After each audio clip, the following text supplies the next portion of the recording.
Learn your history. Learn the things that have happened in these places. Learn the things that were done to your people with an open mind, and also see to it that the places where your own ancestors also contributed and failed should also be looked at and admitted. That's the only way we can go. As an African, what were you told? Were you told that you were being colonized and that was all? What was the involvement of your brothers and sisters in terms of ancestors? What were their roles in this? What did they do?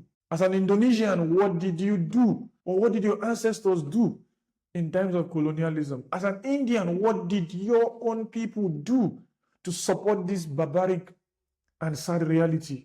Because even as we speak, the exploitation that goes on different continental fronts and different geographical positionings are also being supported by our brothers and sisters, our uncles and our aunties, our fathers and our mothers. Our politicians get to steal money and put it in different banks. Our family members get to do all form of heinous crimes, and we keep quiet because, you know what? Maybe we're like Dolly Parton in our song, when it's family. When it's family, we get to, make excuses for a couple of stuff. I understand this sentiment. I understand this stuff. But what is, regardless of what we want to think it is. So that what happens? We call a spade a spade. What is a spade here? We've wronged ourselves. We should learn. And in learning our own history, we shouldn't become resentful to those who colonized us in the past. The current breed of Europeans aren't the same as those who colonized the continent. Though some are still alive, like those who left Rwanda, those who left Kenya, those who left a couple of countries in recent time are still alive. But it doesn't mean that their offsprings are the same. And you as an offspring, your ancestors colonized these people. You should understand their sense of resentment. If you go on TikTok, if you go on Facebook, if you go on the internet, you get to see people revolting, you get to see people speaking up. You should understand that they don't really hate you. Or maybe they do, but you shouldn't put up this antagonistic view. You should be open enough to understand their plight and understand their point of view. They are justified in their anger. They should be given the chance to express themselves. But like the biblical narrative will say, anger shouldn't last beyond the evening. Do not let resentment get to stay that long, unless it turns into something else, because the enemy comes like a roaring lion looking for who to devour. So how to go forward?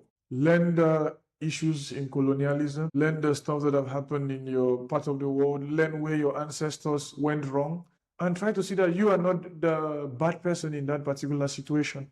Because there's no need to romanticize suffering. There's no need to romanticize pain. Sometimes there's no salvific attachment to pain at all, be it from a religious point of view or not. Sometimes pain is just pain. Sometimes sorrow is just sorrow. Sometimes heartache is just heartache. Sometimes anger is just anger. You're a European. You should know what your continent has done to the world. You are from the British Empire. You should know how the British Empire has dabbled into the affairs of almost every single continent or country as it has come to be in the world today and continues to do. You're an American. You should note and really come to accept the fact that at the moment, your country stands as though it is a morality police in the world. A sad reality.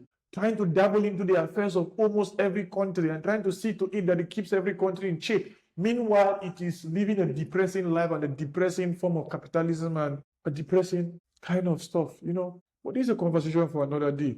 So you, me, my friends, my family members, we all have to come together.